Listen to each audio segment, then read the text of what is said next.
40 kilos more than the second Chevrolet of Robert Huff. So oh, and Huff's coming as we look behind. Here comes Huff. He's put himself on the inside. Larini's got to let him go. Yes, he does. Yeah, Huff 40 kilos heavier than Larini, with the full 70 kilos of success ballast on board after a good weekend in Oschersleben, and he's into the top 3. Next target, Jörg Müller's BMW. Last lap by Huff, including that pass, 156.1, 156.0 for Müller, 155.9 for Thompson. So 9 laps completed, 4 to go, including this one. And it's definitely not over yet for the podium positions. There's our Independence Trophy leader, Sergio Hernandez. Pierre-Yves Courtal still with Thiago Monteiro in the way. He's the first of the Seats behind that Protein BMW there. And Hernandez tailing Alex Zanardi and Andy Prio and Augusto Farfus. So Farfus, 7th in race 1, 7th in race 2.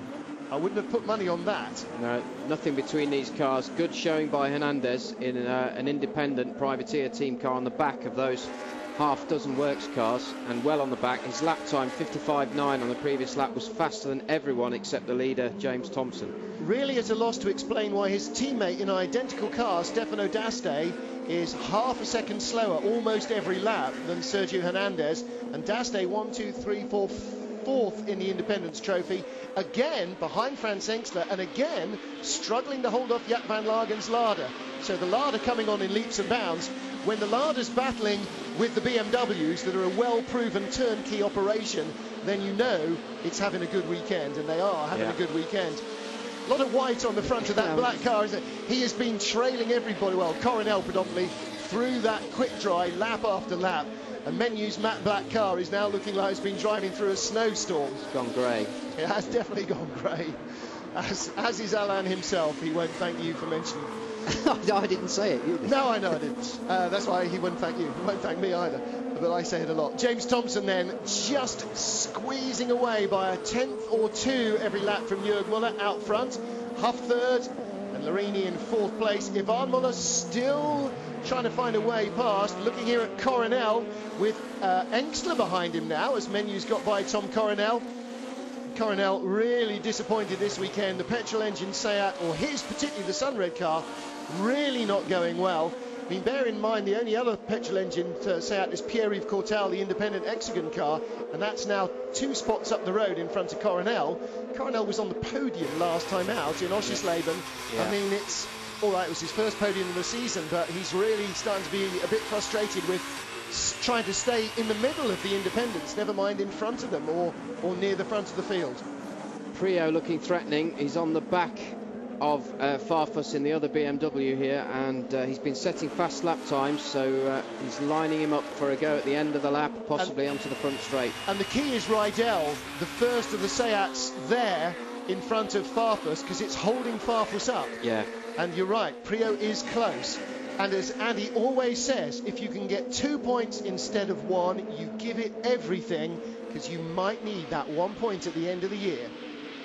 And he's always believed, whatever tactics anybody else has adopted, he's always believed if it means you go from pole to 2nd in race 2, you take 7th place, you take the point. Get the position. Because you don't get anything for pole positions at the end of the year, unless there's a tie on points and a count back. There's his dad, Graham Prio, former hill climber, as Andy was himself when he started his career. Hernandez is well placed on the back of Zanardi, I noticed on the previous shot, and Andy Prio's pretty close on Farfus, but not having a go.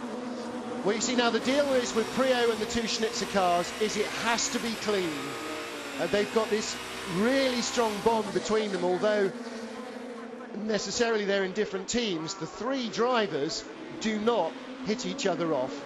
If you make a mistake and the guy's behind you, he's not just going to let you recover. Bang, he's right down the inside. Wife Jo Prio watches as well. But yeah, if there's any sniff of a chance, Prio will be alongside. And if Farfus tries to close the door, then there will be a bit of rubbing. But Prio's certainly not going to tap him under braking to get him out of the way, because you wouldn't expect that to be done to him by another factory BMW driver.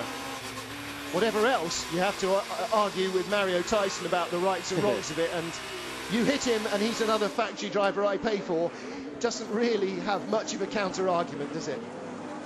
Thompson looking relatively comfortable, but Jörg Müller has dropped back to Robert Huff, and there's nothing between the rest of them. Now Farfus very close to Rydell in the Seat, but we know that car's fast on acceleration.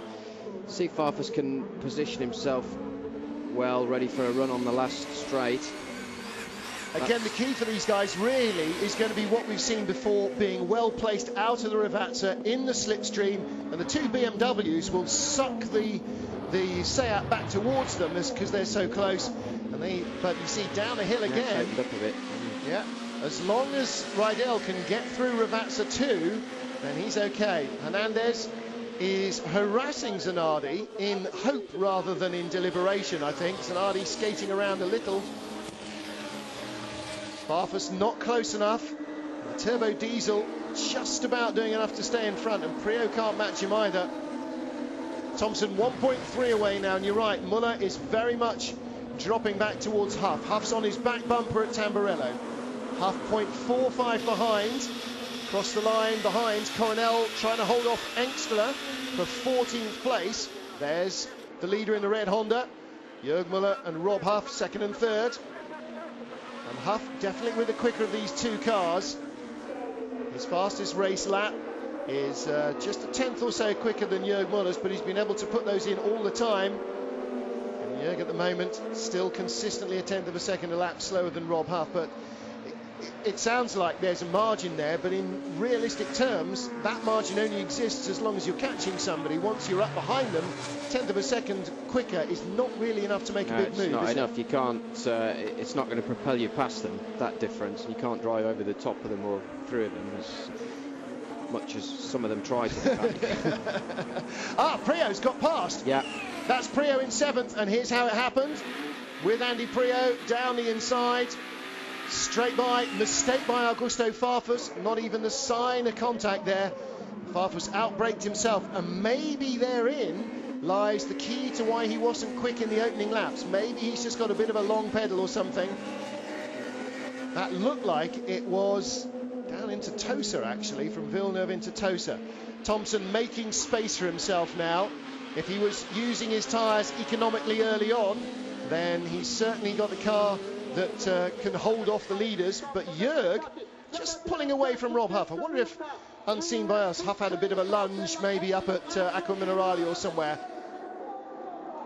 13 laps of the race, the checkered flag is out, and a remarkable achievement from James Thompson. He claims his first victory since Valencia 2007. Thompson wins. It's the first win for N Technology and Honda. Jörg Müller in second place, Rob Huff in third. In the end, Huff didn't have enough to make a challenge to the line for that second position. But a great effort. Jörg Müller takes second place. He'll be very pleased with that. But there's no doubting James Thompson, the N Technology team, were very happy with the podium in race one. And Kelvin, they'll be very much happier with their first win with this new project. As you said earlier, it's been a really tough season for them, and now they have managed to claim a victory and a third place in the same race weekend. Great performance by Thompson. Very confident drive, and I wish I put my money where my mouth was. There's no Ladbrokes